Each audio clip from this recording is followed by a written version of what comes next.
പാർലമെന്റിൽ നടപടിക്രമങ്ങൾ പുരോഗമിച്ചുകൊണ്ടിരിക്കുന്നു. പ്രത്യേകിച്ച് രാജ്യസഭാ അധ്യക്ഷന് എതിരെ പ്രമേയം അവതരിപ്പിച്ചു. അവിശ്വാസ പ്രമേയം കോൺഗ്രസ് അവതരിപ്പിച്ചു. ഈ പ്രമേയത്തിന്മേൽ ഇപ്പോൾ വൈകാരികമായ പ്രതികരണമാണ് അധ്യക്ഷന്റെ ഭാഗത്ത് നിന്ന്, ഉപരാഷ്ട്രപതിയുടെ ഭാഗത്ത് നിന്ന് ഉണ്ടാകുന്നത്.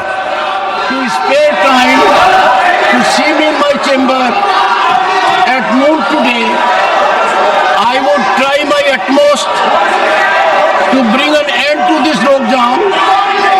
The proceedings taking place in the House are unfortunate.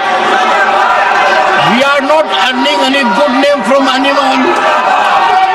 I am personally pained for a reason that the main opposition party has put it as a blitz, as a campaign against the chairman.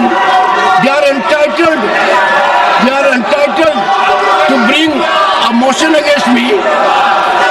This is their constitutional right, but they are deviating from constitutional provisions. Day in and day out, there is only a campaign against the chairman. I have gone through everything which is being transacted in public domain. Why cannot we follow the constitution? You gave a notice that was received. You asked a question in a press conference. What has happened to the notice? Giving an impression that the chairman is sitting on the notice.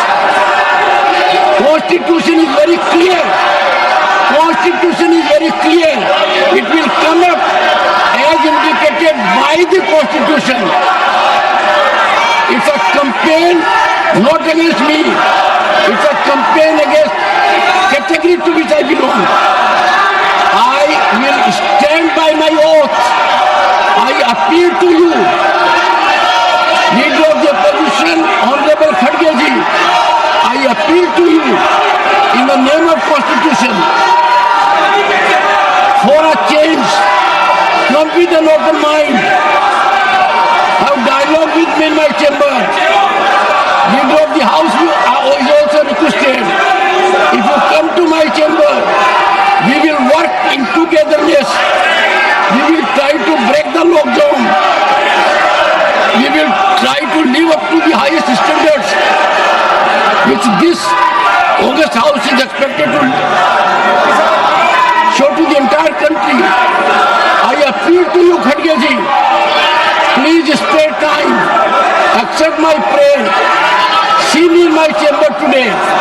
Same request I am making to the Leader of the House also. I will discuss with two of you. I will try to navigate things so that we are able to work as a house, as members of this August House. I would expect Mr. Khadge ji, respected Khadge ji, to respond. Let us meet in my chamber. Let us find a way out. We will navigate ahead of it. Mr. Leader of the Opposition. Sir, the chairman who is not respecting me, how can I respect him? You are insulting me. The House is standing here to meet at 11 a.m. on Monday, the 16th of December 2024. Finally, I appeal to Leader of the Opposition to spare time to see me today in my chamber at 12:15. Thank you.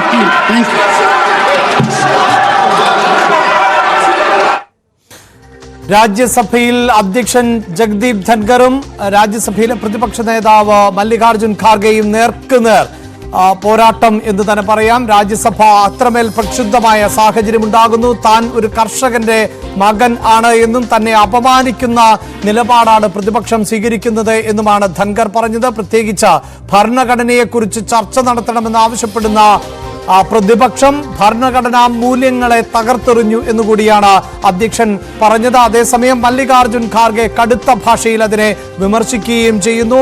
R Kiran Babu ആണ് ചേരുന്നത്. കിരൺ, അടുത്ത ദിവസങ്ങളിലൊന്നും രാജ്യസഭയിൽ കണ്ടിട്ടില്ലാത്ത വൈകാരികമായ പ്രതികരണങ്ങൾ ആണ് അധ്യക്ഷന്റെ ഭാഗത്തു നിന്നും പ്രതിപക്ഷത്തിന്റെ ഭാഗത്തു നിന്നും ഉണ്ടായത്. അതേ അഭിലാഷ്, അതിവൈകാരികമായ രംഗങ്ങൾ തന്നെയാണ് ഉണ്ടായത്. പ്രത്യേകിച്ച് രാഷ്ട്രീയ മറുപടികൾക്കപ്പുറത്തേക്ക് വ്യക്തിപരമായ വിഷയങ്ങൾ പറഞ്ഞുകൊണ്ട് ആണ് രാജ്യസഭാ അധ്യക്ഷൻ ഉപരാഷ്ട്രപതി ജഗ്ദീപ് ധൻഖർ മറുപടി നൽകിയത്. അദ്ദേഹം പ്രധാനമായും പറഞ്ഞത് ഇതാണ്: താൻ ഒരു കർഷകന്റെ മകനാണ്, തന്നെ ടാർഗറ്റ് ചെയ്ത് ആക്രമിക്കുകയാണ്, ഒരു കർഷകന് നേരെ നടക്കുന്ന ഒരു ആക്രമണമാണിത്. കർഷകന്റെ മകനായതുകൊണ്ടാണ് തനിക്ക് ഇത്രയേറെ സഹിക്കാൻ കഴിഞ്ഞത്. താൻ കഴിഞ്ഞ കുറെ കാലമായി സഹിക്കുകയാണ്. വ്യക്തിപരമായി തന്നെ പ്രതിപക്ഷം ആക്രമിക്കുകയാണ്. ആ തരത്തിലേക്കുള്ള വൈകാരിക പ്രസംഗമാണ് നടത്തിയത്. ഇതിന് പ്രധാനപ്പെട്ട കാരണം രാജ്യസഭാ അധ്യക്ഷനെ ഈ സ്ഥാനത്ത് നിന്ന് പുറത്താക്കണമെന്ന് ആവശ്യപ്പെട്ടുകൊണ്ടുള്ള പ്രമേയം ഇന്ത്യ മുന്നണി നൽകിയിരുന്നു. ഈ പ്രമേയത്തിന്റെ പശ്ചാത്തലത്തിലാണ് അദ്ദേഹം ഇത്തരമൊരു മറുപടി നൽകിയത്. എന്നാൽ ഇതിന് മറുപടിയായി കോൺഗ്രസിന്റെ അധ്യക്ഷൻ ഖർഗെ നൽകിയത് അതിലും വൈകാര്യമായ മറുപടി തന്നെയാണ്. താങ്കൾ കർഷകന്റെ മകനാണെങ്കിൽ ഞാൻ ഒരു കർഷക തൊഴിലാളിയുടെ മകനാണ്. എനിക്ക് നേരെ വലിയ ആക്രമണങ്ങൾ തന്റെ പക്ഷത്തു നിന്നുണ്ടായപ്പോൾ അതിന് താങ്കൾ പ്രോത്സാഹിപ്പിക്കുകയാണ് ചെയ്തത്. തുടർച്ചയായി വ്യക്തിപരമായി തന്നെ BJP MPമാർ ആക്രമിച്ചപ്പോൾ അത് നിയന്ത്രിക്കാൻ ചുമതലയുണ്ടായിരുന്ന രാജ്യസഭാ അധ്യക്ഷൻ അത് നിയന്ത്രിച്ചില്ല എന്ന് മാത്രമല്ല, അവർക്ക് പരമാവധി സമയം നൽകുകയും ചെയ്തു. മറിച്ച് മറുപടി നൽകാൻ തനിക്കോ തന്റെ പക്ഷത്തിനോ സമയം അനുവദിച്ചില്ല. തികച്ചും പക്ഷപാതപരമായും ഏകപക്ഷീയമായും മാത്രമാണ് താങ്കൾ പ്രവർത്തിക്കുന്നത്. ഇപ്പോൾ കർഷകന്റെ മകൻ എന്നത് പറയുന്നതിൽ കാര്യമില്ല. അത്തരം ഒരു കർഷകന്റെ സത്യസന്ധത താങ്കൾ പാലിച്ചില്ല എന്നതുകൂടി അദ്ദേഹം പറഞ്ഞു വെക്കുന്നു. അത്തരം ഒരു സ്ഥാനത്തിരിക്കുന്നയാൾ ആ ഒരു സത്യസന്ധത പാലിക്കേണ്ടതാണ്. ആ സത്യസന്ധത പാലിച്ചില്ല എന്നതുകൂടിയാണ് പറഞ്ഞു വെക്കുന്നത്. എന്തായാലും രാജ്യസഭയിൽ അത്തരം വൈകാര്യ രംഗങ്ങൾ തന്നെയാണ് നടക്കുന്നത്.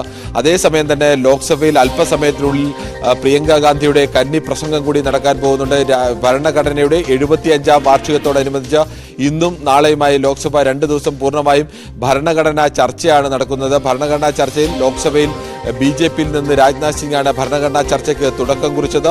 നാളെ വൈകുന്നേരമാണ് പ്രധാനമന്ത്രി നരേന്ദ്രമോദി ഭരണഘടനാ ചർച്ചയ്ക്ക് മറുപടി നൽകുന്നത്. കോൺഗ്രസിൽ നിന്നും പ്രതിപക്ഷത്തു നിന്നും ആദ്യം സംസാരിക്കുന്നത് പ്രിയങ്ക ഗാന്ധിയാണ്. പ്രിയങ്ക ഗാന്ധിയുടെ ലോക്സഭയിലെ ആദ്യ പ്രസംഗം തന്നെ ചരിത്രപരമായ ഒരു വിഷയത്തിന് തുടക്കം കുറിച്ചുകൊണ്ടാണ് എന്ന ഒരു പ്രത്യേകത കൂടിയുണ്ട്. എന്തായാലും രാജ്യസഭ ഇപ്പോൾ തൽക്കാലം നിർത്തിവെച്ചിരിക്കുകയാണ്. ലോക്സഭയിൽ ഈ ഭരണഘടനയുടെ 75ാം വാർഷികത്തോടനുബന്ധിച്ച ചർച്ച നടക്കുകയാണ്. യെസ്, അതോടൊപ്പം കിരൺ ഈ സൂചിപ്പിക്കുന്നത് പോലെ തന്നെ ഈ സഭാ സമ്മേളനം ആരംഭിച്ചതിന് ശേഷം ഉണ്ടാകുന്ന പ്രധാനപ്പെട്ട മറ്റു ചില നീക്കങ്ങൾ കൂടി ഉണ്ടായിരുന്നു. ഇന്നലെ കേന്ദ്രമന്ത്രിസഭ ഒരു രാജ്യം ഒരു തെരഞ്ഞെടുപ്പ് എന്ന ഭേദഗതിക്ക് അടക്കം അനുവാദം നൽകുന്ന സാഹചര്യം ഉണ്ടാകുന്നു. ഒരുപക്ഷെ അത് ഈ സഭാ സമ്മേളന കാലയളവിൽ തന്നെ പാർലമെന്റിൽ അവതരിപ്പിക്കും എന്നുള്ള സൂചനകൾ ഉണ്ട്. അതിനിടയിലാണ് ഭരണഘടനയുമായി ബന്ധപ്പെട്ട ചർച്ച നടക്കാൻ പോകുന്നത്.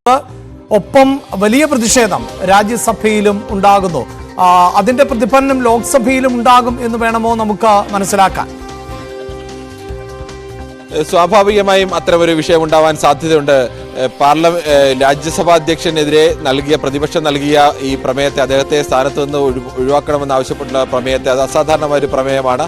കഴിഞ്ഞ കുറച്ചു കാലമായി പ്രതിപക്ഷം നിരന്തരം ആരോപണങ്ങൾ ഉന്നയിച്ചുകൊണ്ടിരിക്കുകയാണ്.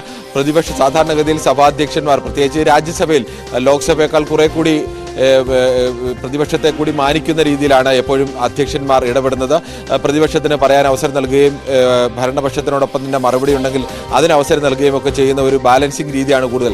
ഒരുപക്ഷെ ലോക്സഭയിൽ നൽകുന്നതിനേക്കാൾ കൂടുതൽ അവസരങ്ങൾ പ്രതിപക്ഷത്തിന് എപ്പോഴും നടക്കുന്നതും കൂടുതൽ ചർച്ചകളൊക്കെ നടക്കുന്നതും രാജ്യസഭയിലാണ്. പക്ഷേ കഴിഞ്ഞ കുറേ കാലമായി രാജ്യസഭയിൽ അത്തരം ചർച്ചകൾക്ക് ഭരണപക്ഷത്തിനല്ലാതെ പ്രതിപക്ഷത്തിന് അത്തരം അവസരങ്ങൾ നൽകുന്നതിൽ വല്ലാത്ത കുറവുണ്ട് എന്നുള്ള പരാതി ഉണ്ടായിരുന്നു. ഇത് ഈ ഒരു സെക്ഷനിൽ മാത്രം തുടങ്ങിയതല്ല, കഴിഞ്ഞ സെഷനിലും അതിനു മുന്നിലെ സെഷനും എല്ലാം അങ്ങനെയായിരുന്നു. ഇപ്പോഴടക്കം പ്രധാനപ്പെട്ട പ്രതിപക്ഷ നേതാക്കൾ സംസാരിക്കുമ്പോൾ രാജ്യസഭ TV ഓഫ് ചെയ്തു വെക്കുകയാണ്. അവരുടെ പ്രസംഗങ്ങൾ കേൾപ്പിക്കുന്നില്ല. അവരുടെ ഭാഗത്തു നിന്നുള്ള ബഹളങ്ങൾ, അവരുടെ ഭാഗത്തു നിന്നുള്ള സംസാരം കേൾപ്പിക്കാതെ പകരം എപ്പോഴും ഭരണപക്ഷത്തിൻ്റെതെല്ലാം കാണിക്കുന്നു. എഡിറ്റ് ചെയ്ത ഒരു വെർഷനാണ് യഥാർത്ഥത്തിൽ രാജ്യസഭ TV-യിൽ നടക്കം പുറത്തു വരുന്നത്. ഇതെല്ലാം ഇപ്പോൾ ഒരു പ്രമേയം നൽകിയെങ്കിലും ഇതെല്ലാം കഴിഞ്ഞ കുറേ കാലമായി തുടരുന്ന ഒരു പ്രക്രിയയുടെ ഫലം കൂടിയാണ്. അങ്ങനെ ഒരു പ്രമേയം നൽകി ഈ വിഷയം വലിയ ചർച്ചയായപ്പോഴാണ് മറ്റൊരു ആയുധം കൃത്യമായി എടുക്കുന്നത്. ഇദ്ദേഹം കർഷകന്റെ മകനാണ്, ജഗ്ദീപ് ധൻഖർ. അതോടൊപ്പം തന്നെ ജാട്ട് വിഭാഗത്തിൽ നിന്നുള്ള ആദ്യത്തെ ഉപരാഷ്ട്രപതിയാണ്. ജാട്ട് വികാരവും അതോടൊപ്പം തന്നെ ഈ കർഷക വികാരവും ഒരേപോലെ കൊണ്ടുവന്ന് കർഷകർക്കും ജാട്ടുകൾക്കും എതിരാണ്. പ്രധാനമായും ഡൽഹിയിൽ കർഷക സമരം ഒരു ഭാഗത്ത് കൊടുമ്പിരി കൊണ്ടു നിൽക്കുകയാണ്. കർഷക സമരത്തിന് ഏറ്റവും വലിയ ഇന്ധനമായി നിൽക്കുന്നതും മുന്നിൽ നിൽക്കുന്നതും കർഷകർ, പ്രത്യേകിച്ച് ജാട്ട് വിഭാഗത്തിൽ നിന്നുള്ള കർഷകരാണ്. ഹരിയാനയിലേക്ക് പ്രധാനപ്പെട്ട വിഭാഗമാണ്. അങ്ങനെ ഇവർ സർക്കാരിനെതിരെ സമരം ചെയ്യുമ്പോൾ ജാട്ട് വിഭാഗത്തിൽ നിന്നുള്ള ഇന്ന് ഇന്ത്യയിലെ ഏറ്റവും പ്രധാനപ്പെട്ട നേതാവ് എന്ന് പറയാവുന്ന ഏറ്റവും പ്രധാനപ്പെട്ട സ്ഥാനത്തിരിക്കുന്ന ജഗ്ദീപ് ധൻഖറിനെ തന്നെ മുൻനിർത്തിക്കൊണ്ട് ഒരേ സമയം പാർലമെന്റിൽ അതേസമയം പുറത്ത് കർഷക സമരത്തിന് ഇടയിലും രണ്ടിടത്തും പ്രതിപക്ഷത്തെ പ്രതിരോധത്തിലാക്കുക എന്നുള്ള തന്ത്രമാണ്. ഇന്ന് ഞാൻ ജാട്ടാണ് എന്നുള്ളത് വൈസ് പ്രസിഡന്റ് പറഞ്ഞില്ലെങ്കിലും BJPയിലെ പ്രധാനപ്പെട്ട നേതാക്കളൊക്കെ തന്നെ, കേന്ദ്രമന്ത്രിമാർ തന്നെ ഒരു ജാട്ട് നേതാവിനെതിരെയാണ് ഇത്തരത്തിൽ ആക്രമണം നടത്തുന്നത്. അദ്ദേഹത്തിന്റെ ആ ജാതി കൂടി പറഞ്ഞുള്ള ഒരു ആക്രമണത്തിലേക്കാണ് BJP, അല്ലെങ്കിൽ അത്തരം ഒരു പ്രതിരോധത്തിലേക്കാണ് BJP നീങ്ങിയത്. എന്തായാലും സ്വാഭാവികമായും അത്തരം വൈകാരിക രംഗങ്ങൾ ഇനിയും പാർലമെന്റിൽ ഉണ്ടാവാൻ തന്നെയാണ്. സമ്മേളനം അതിന്റെ അവസാന ദിവസങ്ങളിലേക്ക് എത്തുമ്പോഴാണ് വളരെ പ്രധാനപ്പെട്ട നീക്കങ്ങൾ പ്രതിപക്ഷത്തിന്റെയും ഭരണപക്ഷത്തിന്റെയും ഭാഗത്ത് നിന്ന് ഉണ്ടാകുന്നത്. ഇതിനിടയിലായിരുന്നു തനിക്കെതിരായ അവിശ്വാസ പ്രമേയത്തിന്മേൽ വൈകാരികമായ പ്രതികരണം ജഗ്ദീപ് ധൻഖറിന്റെ ഭാഗത്ത് നിന്ന് ഉണ്ടാകുന്നത്. പ്രതിപക്ഷ അംഗങ്ങളെ അതിരൂക്ഷമായ ഭാഷയിൽ അദ്ദേഹം വിമർശിക്കുന്നു. പ്രതിപക്ഷം അതിന് മറുപടിയും നൽകുന്ന സാഹചര്യമാണ് ഉണ്ടായിട്ടുള്ളത്. വരും മണിക്കൂറുകളിൽ കൂടുതൽ പ്രതികരണങ്ങൾ സഭയ്ക്ക് പുറത്ത് പ്രതിപക്ഷ നേതാക്കൾ നടത്തും എന്ന് വേണം നമുക്ക് പ്രതീക്ഷിക്കാൻ.